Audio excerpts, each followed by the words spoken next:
అంబటి రాంబాబు ఎపిసోడ్లో నిన్న జగన్మోహన్ రెడ్డి గారు ప్రత్యేకించి అంబటి రాంబాబు గారి కుమార్తెను పలకరించడానికి వెళ్ళినప్పుడు ఆయన చేసిన వ్యాఖ్యలు చాలా చాలా హాస్యాస్పదం. ముఖ్యంగా పవన్ కళ్యాణ్ గారి కోసం ఇవాళ జనసేన పార్టీ చోడవరం అత్యంత తీవ్రంగా ఖండిస్తుంది. రాంబాబు గారు ఎంత పరుషమైన భాష మాట్లాడతాడో, ఎంత అగ్లీగా బిహేవ్ చేస్తాడో రాష్ట్రంలో ప్రతి ఒక్కరికి తెలుసు. అంతకు మించి జగన్మోహన్ రెడ్డి గారు మతి భ్రమించినట్టుగా, ఉన్నది లేనట్టు లేనిది ఉన్నట్టు ఒక హాస్యగాడిలాగా ఏదో తీరికి పడి అప్పుడప్పుడు వచ్చే ఒక చిన్నపాటి చౌకబారు మాటలు మాట్లాడి జగన్మోహన్ రెడ్డి గారి వైఖరిని కూడా మేము తీవ్రంగా ఖండిస్తున్నాం. ఎంత సింపుల్గా చెప్తున్నాడు జగన్మోహన్ రెడ్డి గారు. అన్న రెండు మాటలు అన్నాడు, మళ్ళా క్షమాపణ అడిగాడు. మీకు అది అలవాటు అయిపోయింది. గతంలో ఎన్ని పరుషమైన అంటే మన మాటల్లో మాట్లాడుకోలేని మాటలు కూడా కళ్యాణ్ గారి కోసం, చంద్రబాబు గారి కోసం, లోకేష్ గారి కోసం పలుమార్లు మాట్లాడారు. దీన్ని జనసేన పార్టీ తీవ్రంగా ఖండిస్తుంది. ఈ వైఖరిని వైసీపీ మార్చుకోకపోతే ఇవాళ మేము కూడా కూటమి పెద్దలను అడుగుతున్నాం, చంద్రబాబు గారి, కళ్యాణ్ గారిని, మీ సహనంతో మేము ఉన్నాం. కానీ ఇదే పందా కొనసాగితే సమాజంలో శాంతి భద్రత పరిస్థితి వచ్చేస్తుంది. ఖచ్చితంగా మీరు చర్యలు తీసుకోవాలి. ఇలా ఎవరు మాట్లాడినా చర్యలు తీసుకోవాలి. రాంబాబు పరిస్థితి బాగోలేదు, జగన్మోహన్ రెడ్డి గారి పరిస్థితి బాగోలేదు, రోజా గారి పరిస్థితి బాగోలేదు. వాళ్ళందరికీ ఒక సైకలాజికల్ డిజార్డర్ వచ్చింది. మెంటల్ హాస్పిటల్లో జాయిన్ అయ్యే పరిస్థితి వచ్చింది వాళ్ళందరికీ కూడా. ఏదో మాట్లాడుతుంటారు. ఇవాళ ఓపెన్ డిబేట్లో ఛాలెంజ్ చేస్తాం.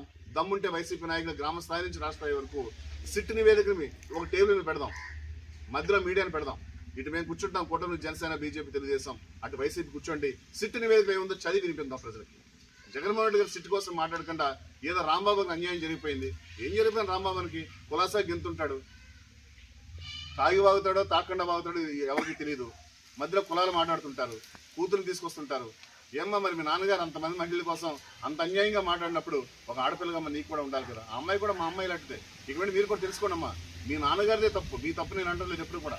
ఆడపిల్లగానే ఉండాలంటే జనసేన పార్టీ సిద్ధాంతం. కళ్యాణ్ గారు ఒక్క ఆడపిల్ల కోసం ఒక మాట మాట్లాడి చూపించగలరా? అసలు అంబటి రాంబాబుకి పవన్ కళ్యాణ్ గారి పోలికెట్టండి, అంబటి రాంబాబుకి చంద్రబాబు గారి పోలికెట్టండి.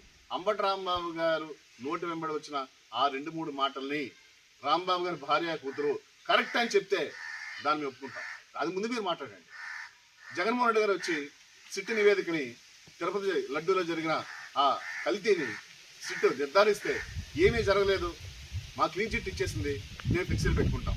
మీరు ఫ్లెక్సీలు పెట్టుకున్నారు కదా, విశాఖపట్నం సభ పెట్టి ప్రతి సిద్ధ సభలో పెట్టారు. ఆ రోజు చంద్రబాబు ఫ్లెక్సీని, కళ్యాణ్ గారి ఫ్లెక్సీని పెట్టి ఆ ఫ్లెక్సీలని జోడుతో కుట్టించేవారు మీ కార్యకర్తలతో. మీ దిగజారుడు మనస్తత్వానికి, మీ నిరంకుశ మనస్తత్వానికి, మీ సైకలాజికల్ డిజార్డర్కి అత్యంత అవసరం. వేళ మీకు వైద్యుల అవసరం ఉంది, రాంబాబుకి అవసరం ఉంది, జగన్ గారికి అవసరం ఉంది. వైద్యుల పర్యవేక్షణ మీరు ఉండాలి తప్ప ప్రజల కోసం మీరేం సేవ చేయక్కర్లేదండి.